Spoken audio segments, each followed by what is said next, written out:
Hi, I'm Scott Simpson, And I'm Sharla Steever. and this is Humanity, Human-Shaped Learning, another episode from Sharla's house. Yes. Yeah. Beautiful, bright, sunny day. It is. It's really nice out there. Really, really nice. Very cold.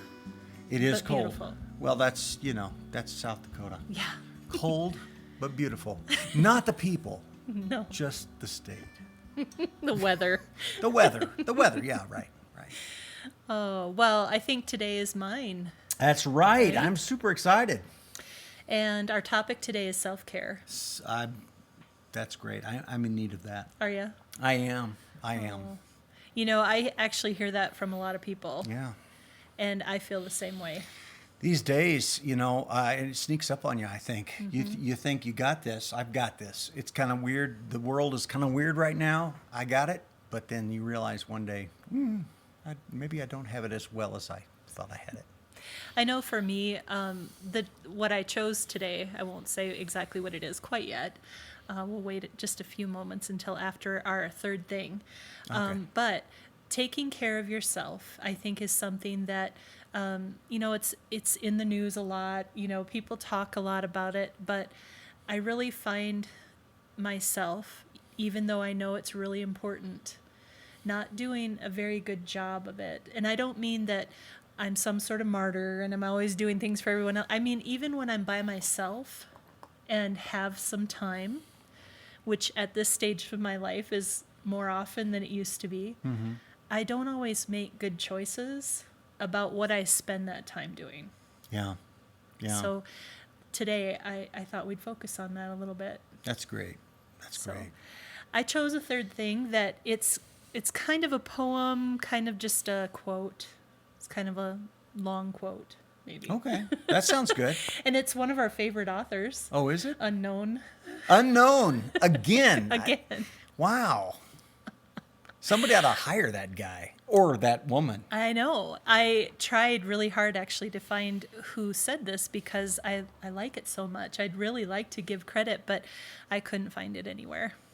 So, That's okay. But I'll share it anyway All because right. I think it's really valuable.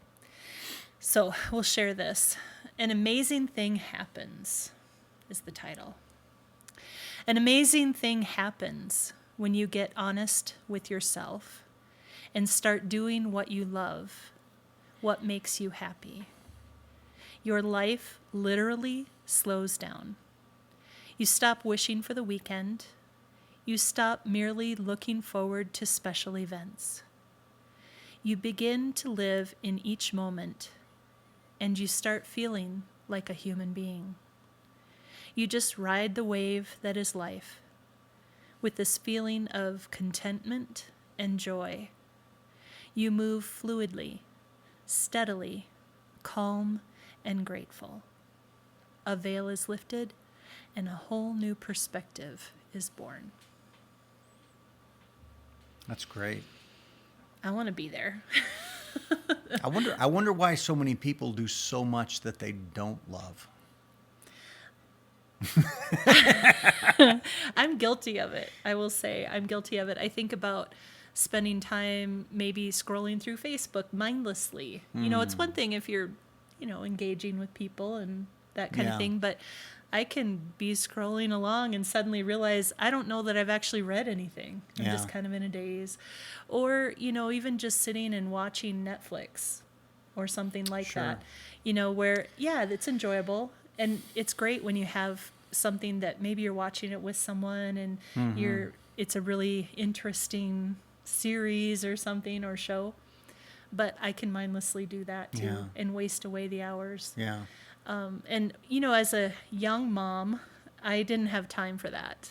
There were periods of time where I just literally felt like from the moment I woke up in the morning just until running. I fell into bed, I was just running with things. I wonder, this makes me think, that experiment that they do with little kids where they put a plate of candy in front of them and then they say, or is it marshmallows maybe? I don't remember the Tell them not to. And tell them not, and they're going to leave and they'll be back and if they'll wait, when I come back in 10 minutes, I'll give you 5 marshmallows or whatever it is. I don't know. And the struggle that children have. And then as we grow up, we learn delayed gratification. Here's what I'm thinking. It's just my theory, okay? Okay. I wonder if part of our problem is that we've learned delayed gratification too well. In other words, sometimes I know I am guilty of perpetually doing things that I don't like because I have this dream in my head of that's going to lead me one day to this thing that's out here, this delayed gratification, and I wonder if we need to find a balance with that because there's both being able to live in the moment and not be miserable, but also be able to have delayed gratification. Right. So that I can plan, but not the worst of both, which is not live in the moment, only live in this dream way out here in my head, and make myself miserable trying to get there, not realizing I'll never make it. Right. Which is a big bummer. That is a big bummer. It's a big bummer. That's a big bummer. Yeah. But you know what I mean? I mean, delayed gratification is an important adult thing, but I wonder if it gets kind of, I don't know, like a lot of things, it gets a little twisted. And You know, when I was thinking about this poem or quote, it got me thinking about the times. There have been definitely times in my life where I'm not wishing for the weekend. I'm not wishing to be anywhere other than where I am. yeah, And that feels really good to be there. And, you know, I think maybe now as an adult, as, you know, having, you know, worked on a lot of that reflective kind of stuff where you know, think about enjoying the moment, enjoying where you are. I have more of that time. But, you know, when work is really interesting and it's fun and lots of things happening and home feels good, everything's going okay there, I don't wish for the week. And though that is a sweet spot, that is a place that I want to find myself most of the time. Yeah, I have a lot of empathy though for those young people. I mean, kids that like my children who are adults, your children who are adults, and they're just getting started with professions, and like I know that I spent a number of years working because I had to. I needed to do it, and it's not that I hated what I was doing, but I did what I needed to do to provide for my family, which is not a bad thing. And I think if people make you feel like that's a bad thing, working to provide for your family, that's don't let them do that. But there's always this balance because when you get to where we're at, I know I can look at the last 10 years and we have worked, I think, pretty hard to get to a place where the greater percentage of what we do is really what we want to do, and you don't get to that place overnight. It takes some time. Right. Young people aren't there, and sometimes they're just doing what they have to do, and but somehow to get the balance in there, even in that position, to say you really need to find those things you love somehow. I think that actually takes us to where I'd like to go with this today. Good segue.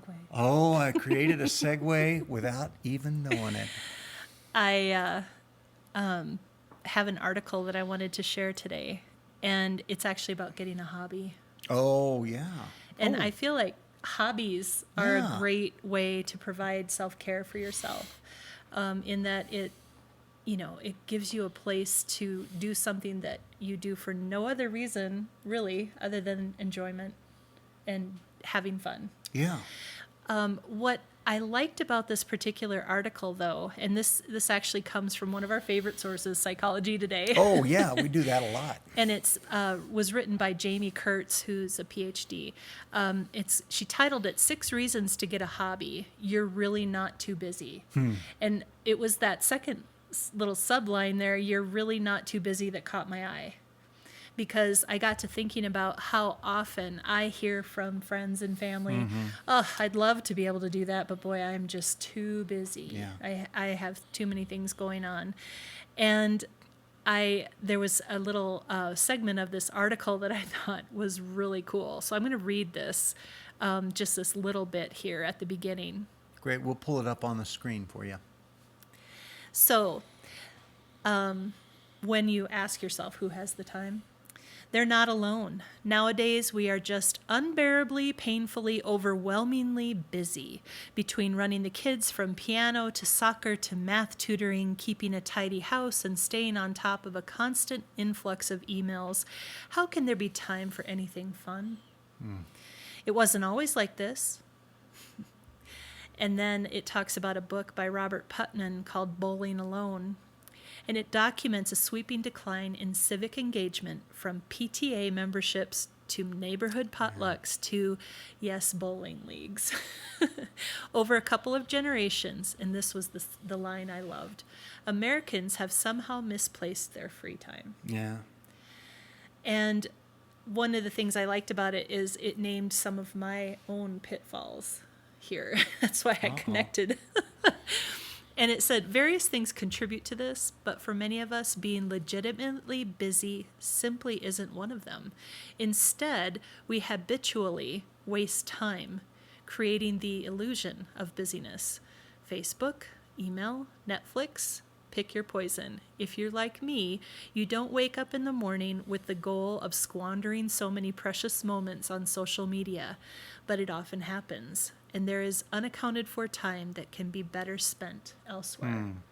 Now, I am not saying in any way that, we shouldn't be spending time on social media, that we shouldn't have those mindless times where we just sort of kick back. It's my hobby. I just trashed your hobby. Facebook, that's my hobby. No. But it made me just think about, okay, I'm going to give an example, personal example. One of the things that I love to do that is kind of a hobby is I like to sew or make things, okay? What I have noticed, and I've been trying to spend more time on that lately, because I do have time for that. Sure. When I am doing that, my phone is only serving as a stereo. Yeah. I play some music on it. I don't pay attention to texts. I'm not looking at Facebook. I'm not doing anything. I'm in a creative mode. And I can have a whole day pass in that mode and not even realize how much time I've spent. And none of that time was with anything with technology. Right. And I'm not saying there's anything wrong with technology. I'm just saying it uses like a different part of my brain, and it's a different kind of experience. And I leave that time feeling some sort of sense of accomplishment. Like maybe I actually created something, the actual project. Yeah. But also just this sense of where that creativity took me. And maybe I'm making it for somebody. And so then I'm thinking about that. Yeah. And so it just made me think that I might have spent that time just binge watching a Netflix series, which there are days maybe that's my best option because I've overtired or whatever. Or it's a really good series. It's a really good series. But if I just stop that for a moment, I'll realize, hey, you know what I really feel like doing is making something. And I know you make tons of music. Yeah. And I don't know if you consider that a hobby. I do. And I think when I think about some of these things, I try to get into my mind, and it seems like we've talked about this before, but like you said, you're making something, the balance between consuming and producing, because I know people who their entire lives are technology driven, okay, and I'm not just saying they're on Facebook all the time. What I mean is they're maybe they have and they know and they understand and they utilize the best creative technology tools or something. Maybe they're visual designers or something like that or whatever. Well, that in my mind that seems to fall in a different category, and they need to have some balance away from that too, but that seems to fall in a different category or get counted up in a different way than simply consuming. Consuming is not bad, okay? I think there are, like we've talked about, right now we're working with groups that are trying to increase their capacity to engage with people of cultures in different places. Well, one of the ways to do that is to read a book. One of the ways to do it is to watch some films or watch some movies or watch some shows. Okay, so there's good things to consuming, but how am I balancing that? And do I take the time to do what you described, which is make something, and maybe I'm making it for someone, and so I'm thinking about that person I'm making it for. Maybe I'm learning some new skills in the process, trying something different that I haven't done before, and balancing that, because that seems to me that's the best of what a hobby is. A hobby is I'm learning some new skills or honing some skills I already have to create or produce something that is going to in some way be appreciated or touch somebody else, you know. You know, I think part of it is about choice too. What is the thing that I do because I choose it, not because I have to? And that's what sets apart hobbies for me from other things. You know, it's not saying that I do everything because I have to, but there are a lot of things in life that are have-tos. We have to do that if we're going to pay our bills or, you know, keep our jobs or whatever. And a hobby or something that we do for pure enjoyment, we choose and we make time for it. And I think that triggers something different in our brains when we're in that mode, rather than, I got to get this done. Yeah. You know, when we shift out of that. So what about the age-old question of what happens when my hobby becomes my mode of making a living? Does that destroy my hobby? I mean... You know, I think it does occasionally. Yeah. I think it depends on how you continue to hold it. Yeah. You know, for example, and this isn't quite the same thing, but I have always loved camping. It's great. But our family runs a camp. Yeah. And so we find ourselves, when we have off time during a camping season, the last thing we want to do is spend time doing camping things. Like, take me to a hotel and let someone just wait on me. Yeah. You know, where it used to be that we'd want to, any spare weekend, let's just get out and camp. Yeah. You know, and that's not necessarily a hobby, but it was something that was really pure enjoyment, but it became our job. S'mores are like a professional burden for you now. They are. It's rough. Oh. So one of the other things that I really liked about this article about the idea of hobbies is she listed some things that I hadn't really thought about that they help with, hobbies help with. So first of all, I think if you're like me and maybe you even struggle to come up with what it is you want to do, because I fall into that a lot, you know, just deciding what it is that really brings you joy and spending some time on that, whatever that is. What it does is it helps you, these are the things, structure your time, which I think, you know, like I said, I can, you know, sit and binge watch, you know, a series over a weekend sometimes and never even hardly move if I can. If it's a nice, cold, snuggly weekend where you just want to stay inside and do that, you know, where I could take a break and do something else, you know, structuring your time, promoting flow. And it's this whole idea of creating time for leisure and time for work and having that, I think, what creates balance. Yeah. It can help you with social interactions or connections. You know, I think of you with your music. How often are you invited to share your music then in a new setting, or you meet people with that? Right. You know, we used to, with my husband's parents, they did, and grandparents, they used to do some craft shows. And we would make something too and go and sit with them, and we'd meet all sorts of people. It was fun. It was great. They make you interesting. Hobbies. I hadn't really thought about that. Even if they're surprising. Like, you're kidding, you do that? Wow. You play bagpipes? Bagpipes? Bagpipes? I play with bagpipes. I'm not sure I make music with them yet. But it makes you interesting. It does make me interesting. It's, not everybody has a set of bagpipes. They help you cope with stress. And lastly, they can spill over and benefit other aspects of your life. So, for example, if you really enjoy making music, maybe you get to use music sometimes with our work, which you do get to which do. is a really nice thing. When not when my hobby becomes a burden because it's the way I make my money, but when my profession and my hobbies kind of mesh nicely. Right. It enhances it. Yeah.